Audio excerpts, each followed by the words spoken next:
Salam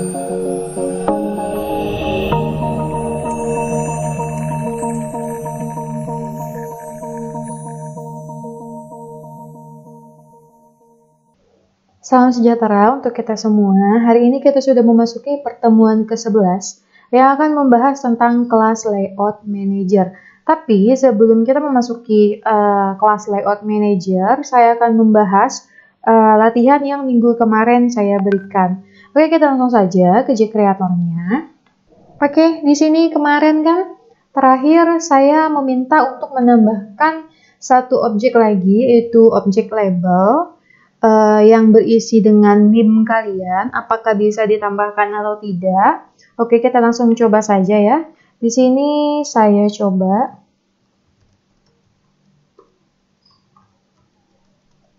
Oke, OBJ labelnya saya kasih nama OBJ NIM ya. OBJ NIM, kemudian. Oke, di sini saya akan memasukkan NIM saya.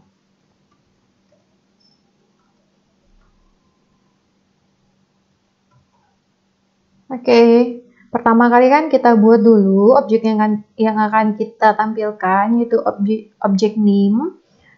Kemudian isinya ada di sini. Kemudian setelah kita buat, jangan lupa untuk dipanggil. Sini kan konten add obj label, berarti kita konten add obj NIM. Oke, sudah selesai. Untuk yang NIM-nya begini aja ya, kita cuma coba satu label. Kalau kalian mau coba lagi, misalnya merubah jenis hurufnya ataupun horizontal alignment-nya, itu terserah kalian. Tapi kita coba dulu. Oke ya, kita sudah buat satu label baru, kemudian kita sudah panggil. Jangan lupa kalau udah dibuat harus dipanggil. Oke, kita running.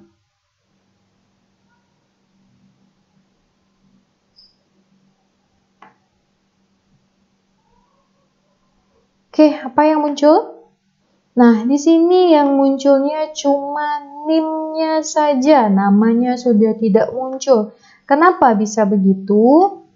Jawabannya akan ada di pertemuan 11 yang sebentar lagi akan kita bahas. Jadi, di sini kita tidak bisa menambah lebih dari satu objek. Oleh karena itu, kita membutuhkan Layout Manager supaya kita bisa menempelkan lebih banyak lagi komponen GUI-nya ke dalam kontainernya. Jadi untuk yang tidak muncul itu benar ya, benar. Kalau cuma NIM-nya saja yang muncul itu benar karena kita belum pakai Layout Manager-nya. Oke, kita langsung ke PowerPoint lanjut. Oke, ini yang kelas Layout Manager-nya ya, kita mulai. Nah, kelas Layout Manager. Diperlukan cara sehingga kelas kontainer dapat menampilkan lebih dari satu objek dan mengatur tata letak objeknya pada form. Kelas Layout Manager berfungsi untuk mengatur tata letak dan penempatan objek pada kelas kontainer. Metode setLayout digunakan kelas kontainer untuk menggunakan kelas Layout Manager. Jadi, supaya kontainer kita itu bisa menampung lebih dari satu komponen objek GUI, makanya kita harus menggunakan Layout Manager. Nah, ini beberapa kelas Layout Manager. Ada kelas Flow Layout, Grid Layout, Border Layout, Box Layout, Card Layout, Group Layout, dan Spring Layout. Dan setiap kelas mempunyai karakteristik tersendiri. Untuk pertemuan ini, untuk di mata kuliah PBO, kita hanya menggunakan 3 buah layout, yaitu Flow Layout, Grid Layout, dan Border Layout. Oke, yang pertama itu ada kelas Flow Layout. Kelas Flow Layout merupakan layout manager yang paling sederhana. Flow Layout akan menempatkan komponen pada kontainer berdasarkan urutan komponen-komponen tersebut ditempelkan ke kontainer. Berarti dia berurutan. Kemudian, urutan penambahan komponen menjadi penting karena di Flow Layout dia sesuai dengan urutan. Siapa yang dipanggil pertama, ya dialah yang bakal ditampilkan pertama. Kemudian, untuk kelas Flow Layout ini memiliki 3 konstanta, yaitu left, perataan ke sebelah kiri, center atau tengah, dan right itu rata kanan. Nah ini kita langsung masuk ke contoh program sederhananya. Nama programnya yaitu CTH Flow Layout. Kemudian nanti di slide berikutnya itu ada sambungannya. Itu disambung ya, bukan sendiri ya, sambung. Sambung di bawahnya si konten @btn tampil. Kemudian di bawahnya itu ada show. Kemudian nanti tampilan programnya kurang lebih akan seperti ini yang sudah kita lihat di layar. Oke, saya langsung saja ke JCreator-nya. Oke, karena nama programnya CTH Flow Layout, maka di sini nama kelasnya juga CTH Flow Layout. Ingat, untuk program mainnya, kelas main ataupun kelas utama, kalau kalian tidak mengetikkan ini, public class CTH Flow Layout, ya sampai kapanpun frame-nya kalian itu nggak bakal muncul. Jadi ini yang pertama, di sini sudah ada dua buah package ya, package library. Yang pertama package Javax Swing, kemudian Java AWT. Javax Swing itu untuk komponen GUI-nya, sedangkan Java AWT untuk kontainernya. Nah, di sini kita sudah membuat kontainer, private container, kemudian namanya content, kemudian new container. Nah, di sini kita sudah menambahkan dua buah label dan dua buah text field dan satu buah button. Nah, di sini kalian boleh lihat ya formatnya ya, private JLabel, kemudian namanya apa? Misalnya di sini LBL name atau LB name, terserah ya, kita yang buat ini. Kemudian sama dengan new JLabel, kemudian buka kurung, kalian mau menampilkan apa di label itu? Name, kemudian diapit oleh petik 2 dan titik koma. Kemudian di sini ada label nama sama juga formatnya private JLabel. Ingat ya, J sama L-nya itu huruf besar. J label. Kemudian baru nama labelnya itu apa? Di sini LBL nama. Kemudian new J label. Kalian mau menampilkan apa? Mau menampilkan nama. Nah, kemudian di sini ada private J text field txt name. Berarti di sini akan ada text box ya. Kalau di VB itu namanya text box. Nah, ini ada J text field untuk inputan si usernya. Di sini saya buat namanya itu txt name, variable text field-nya txt name. Kemudian new J text field ini 10. Kemudian berikutnya di sini ada J button dengan nama btn tampil. Kemudian nanti ketika tampil namanya yaitu tampil. Kemudian di sini CLS frame, ingat kalau di sini kalian buat CLS frame maka panggilnya juga dengan CLS frame, jangan salah. Kemudian ini judulnya, contoh flow layout, judul dari si frame-nya. Kemudian untuk close operation-nya kita menggunakan exit on close. Lokasinya 100, 200, set resizable false. Ini kenapa? Ini ada dua ya, ada dua konstanta, ada false, kemudian ada true. Di sini kita buat false, nanti akan saya jelasin maksudnya apa. Kemudian di sini set size-nya 200, 200. Nah, di sini konten sama dengan get content pane. Kemudian kita tambahkan di sini konten titik set layout, konten titik set layout, kemudian buka kurung. Karena kita menggunakan flow layout, di sini formatnya new flow layout, buka kurung, flow layout lagi, titik, kemudian right. Karena tadi ada right, ada left, ada center, jadi kita coba right dulu. Kemudian di sini komponen-komponennya setelah kita buat, di sini kan kita sudah buat nih, ada dua buah label, ada dua buah text field, ada satu buah button. Setelah kita buat, jangan lupa dipanggil. Nah, di sini konten add, tempelkan LBL name pada konten. Ini ya, konten add LBL name harus sama ya. Nama yang kalian buat di sini harus sama dengan nama yang kalian panggil di sini. Kalau buat Andi, kalau buat nama Andi dengan huruf kecil semua, maka panggillah Andi dengan huruf kecil semua. Jadi harus sama persis. Jadi di sini yang pertama kali kita tempelkan yaitu LBL name, kemudian content add txt name, content add LBL nama, txt nama, dan btn tampil. Oke, kemudian berikutnya, nah ini ya sambungannya yang tadi, show, buka tutup kurung. Kalau kalian tidak pakai show, dia nggak bakal tampil ya. Kemudian di sini ada tutup kurung korawalnya 2. Kemudian di sini nama programnya kita tadi, nama program ataupun nama file itu sama dengan nama kelas. Kemudian di sini ada new CLS frame, yaitu anonymous object untuk memanggil si CLS frame-nya. Oke, kita langsung running saja programnya.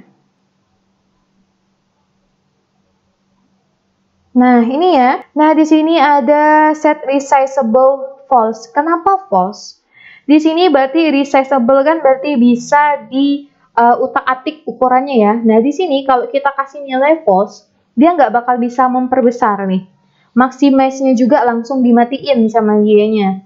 Itu ya dari fungsi set resizable. Jadi, kalau kita mau memperbesarnya lagi ya silakan dirubah di size-nya di sini. Entah 500-500 atau 600-400 itu bisa. Silakan dirubah di set size-nya kalau kita sudah buat di sini set resizable-nya false.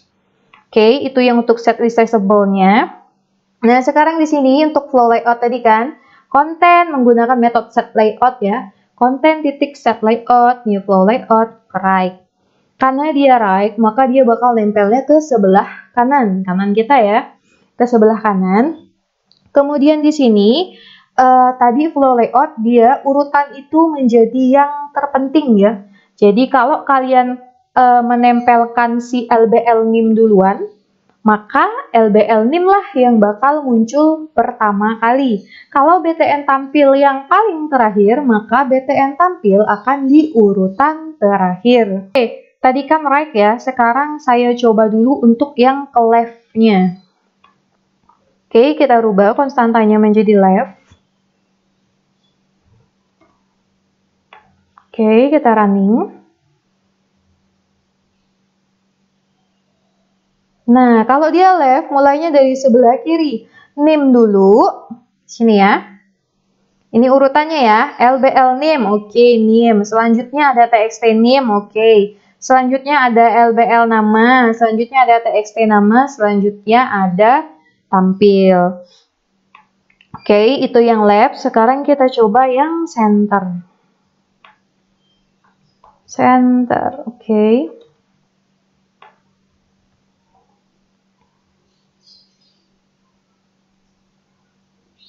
Oke, ini yang senternya ya. Yang senternya di sini yang pertama kali muncul yaitu LBL NIM dulu, baru TXT NIM, LBL nama, kemudian ada TXT nama, dan ada BTN tampil. Nah, itu ya untuk left center right-nya. Kemudian, ini terserah kita ya, kita mau ubah-ubah komponennya. Misalnya, saya letakkan dulu BTN tampilnya di atas ya. Oke, di sini berarti LBL NIM-nya saya pindahin jadi ke bawah. Oke, ini. Jadinya apa? Nah ini ya, jadi button tampilnya dulu yang muncul. Kemudian karena LBL NIM-nya di urutan terakhir, maka LBL NIM-nya ada di urutan terakhir. Itulah kenapa urutan itu sangat penting di dalam flow layout. Karena siapa yang pertama kali ditempelin, maka dialah yang pertama kali bakal ditampilkan. Itu untuk kenapa urutan itu sangat penting di dalam flow layout. Kemudian di sini juga kita bisa lihat ya tadi apa sih bedanya antara TXT NIM dengan panjangnya 10 dan TXT nama dengan panjangnya 15. Itu bukan batas karakternya ya. Misalnya NIM-nya cuma bisa menampung 10 karakter, bukan. Ataupun TXT namanya bisa menampung 15 karakter, bukan. Di sini kita bisa lihat ya. TXT NIM-nya itu 10.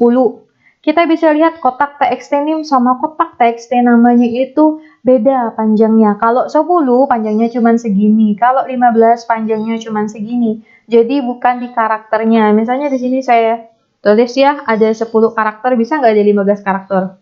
11 lah, jangan panjang-panjang. Tuh, dia masih bisa, berarti bukan karakternya, tetapi ukuran dari kotaknya. Kalau 10 ukuran kotaknya lebih kecil, kalau 15 ukuran kotaknya itu lebih besar. Oke, itu untuk yang CTH flow layout-nya. Ya, berarti intinya ya, ini konstanta metode set layout itu memiliki 3 konstanta, yaitu left, center, right, terserah kalian, ataupun lihat nanti contoh soalnya, dia minta left, ataukah center, ataukah right.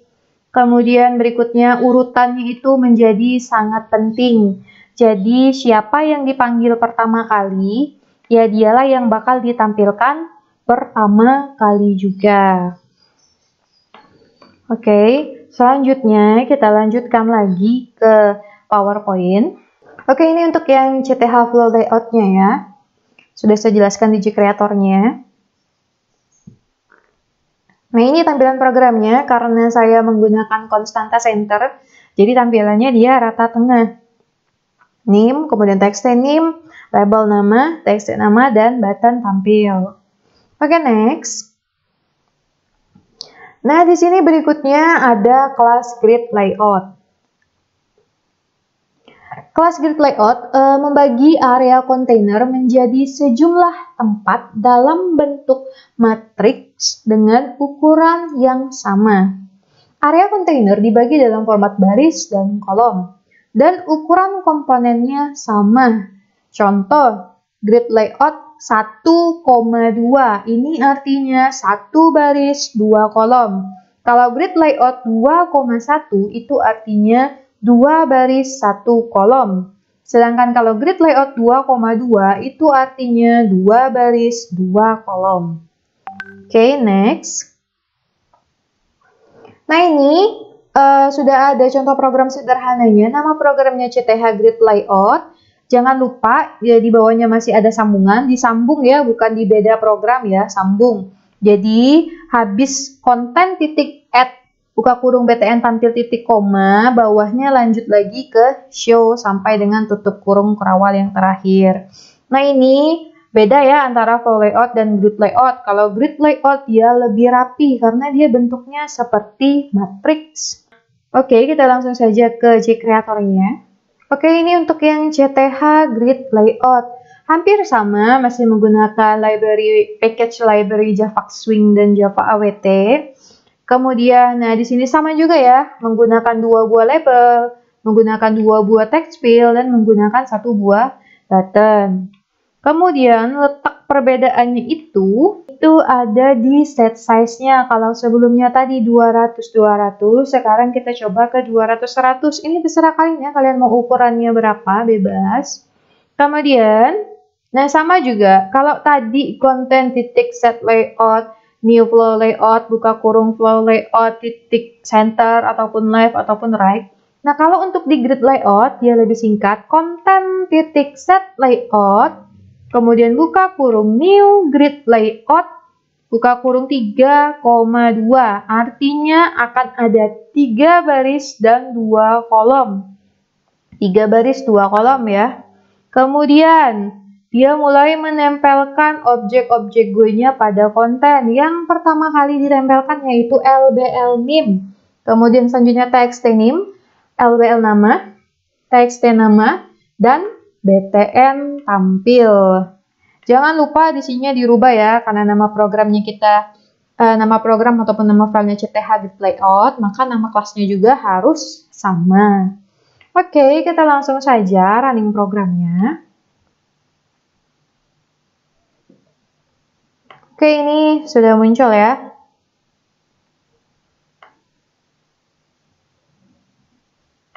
Yang pertama, set size-nya ukurannya pastinya lebih kecil ya, height-nya lebih kecil. Kemudian di sini ada konten titik set layout, new grid layout 3,2. Artinya ada 3 baris 2 kolom. Ingat, yang baris itu yang memanjang dari kiri ke kanan. Kalau kolom itu dari atas ke bawah. Berarti di sini baris pertamanya name sampai dengan teks name-nya. Kemudian baris keduanya nama sampai dengan teks namanya, dan baris ketiganya itu ada button tampil. Sedangkan untuk kolom pertamanya itu ada name nama button tampil, dan kolom yang keduanya itu ada teks name, teks nama, dan kosongan. Oke, ini dan dia tidak berpengaruh ya. Ini bedanya kalau di grid layout. Kalau kita di sini sudah menuliskan 10, 15, tapi kalau kita lihat nggak ada bedanya, sama saja ukurannya ya. Karena prinsipnya kalau di grid layout ini, dia akan membuat semua ukuran komponen itu sama sesuai dengan size dari frame-nya. Jadi misalnya di sini ya, saya rubah. Kalau tadi kan 200 100, sekarang saya rubah misalnya menjadi 300 300.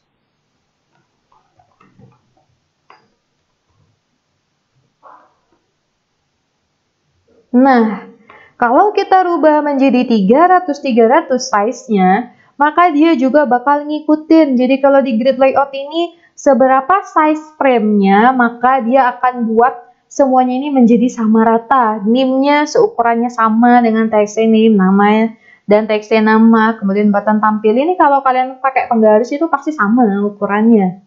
Jadi itu untuk grid layout. Jadi tidak ada pengaruh ya, di sini ada 10 ataupun 15 itu tidak pengaruh karena di grid layout dia memandang semuanya sama, harus disamakan dengan size-nya. Oke, saya balikkan lagi di sini menjadi 200 dan 100.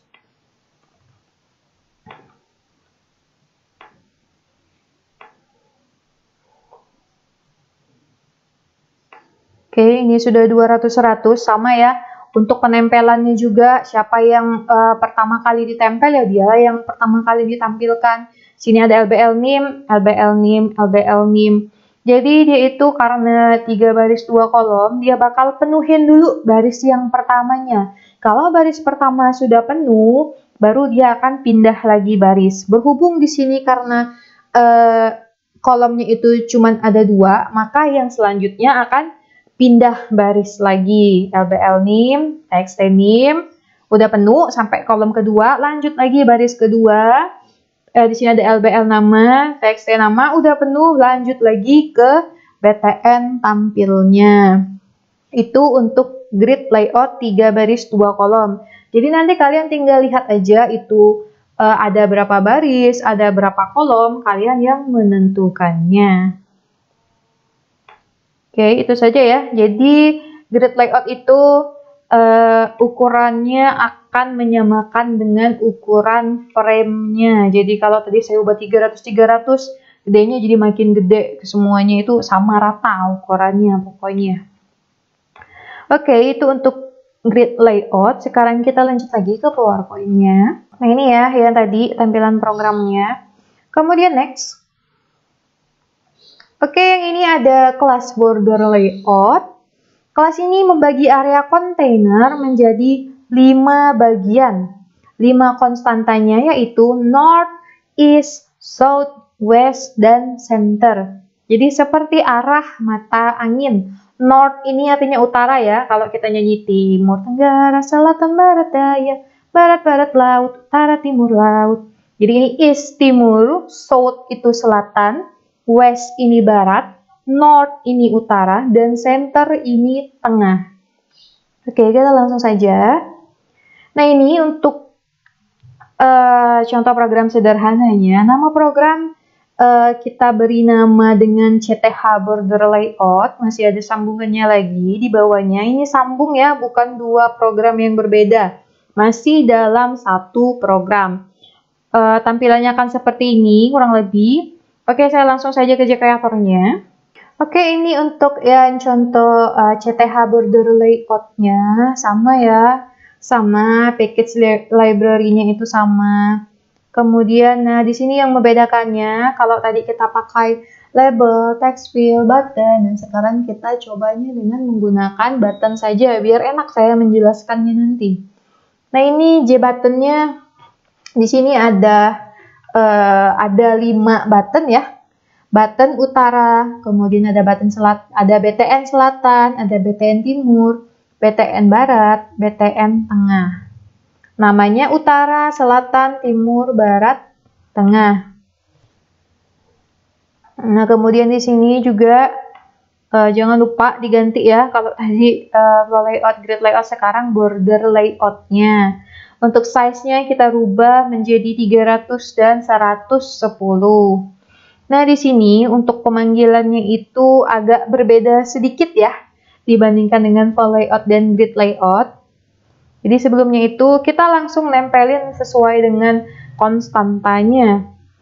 Jadi di sini ada konten, titik set layout, kemudian new border layout, buka tutup kurung, titik koma. Jadi di sini yang pertama, konten add BTN utara. Ini variabel yang kita buat tadi ya, variabel untuk BTN utaranya kita beri nama BTN utara. BTN utara itu menggunakan border layout dan konstantanya yaitu north. North artinya utara ya, itu kalau bahasa Inggris utara itu north. Nah, kemudian di sini ada lagi BTN timur, border layoutnya itu east. East ini timur. Kemudian BTN tengah, border layoutnya center, karena dia letaknya tengah-tengah. Kemudian ada BTN barat, border layoutnya di west. West ini barat. Dan BTN selatan, border layoutnya itu ada di south. Kemudian show, dan selanjutnya. Oke, saya langsung saja running projectnya. Oke, munculnya seperti itu ya. Oke, ini outputnya. Nah, di sini ada utara, barat, tengah, timur, selatan. Ini ya, BTN utara, letaknya di utara. BTN utara, north di atas. Kemudian BTN timur ada east. Timur ataupun east itu di sebelah kanan. Kemudian center, sudah tahu ya, kalau center itu pasti di tengah-tengah. Kemudian barat ataupun west itu letaknya ada di sebelah kiri. South, BTN selatan ataupun selatan itu letaknya ada di sebelah bawah. Nah, ini untuk si border layoutnya. Tapi di sini untuk penggunaan border layout tidak semua konstanta harus kita pakai. Misalnya di sini saya coba ya. Misalnya di sini south-nya saya jadikan komen ya. Saya kasih double slash kayak gini. Jadi dia nggak bakal ngebaca south-nya. Kita lihat kalau south-nya kita hilangkan atau kita jadikan komentar seperti ini, layout-nya menjadi seperti apa? Nah, kalau south-nya hilang, nah ini ya, kalau south-nya hilang, maka barat, tengah, timur akan memakan lahan south-nya. South tadi kan letaknya ada di selatan ataupun di sebelah bawah. Nah, ini baratnya menjadi lebih luas, tengahnya menjadi lebih luas, timurnya menjadi lebih luas. Karena south-nya tidak kita pakai, maka area yang terdekat yaitu barat, tengah, timur itu akan memakan areanya si south. Padahal sebelumnya ukuran si barat, tengah, dan timur itu sama seperti si utara. Oke, itu kalau south-nya kita jadikan komen ataupun kita matikan ya. Nah, itu untuk south. Nah, sekarang bagaimana kalau kita matikan yang north-nya? North ini utara, berarti yang sebelah atas. Nah, ini ya, yang sebelah atas. Area yang paling terdekat, utara itu kan letaknya di atas ya tadi ya.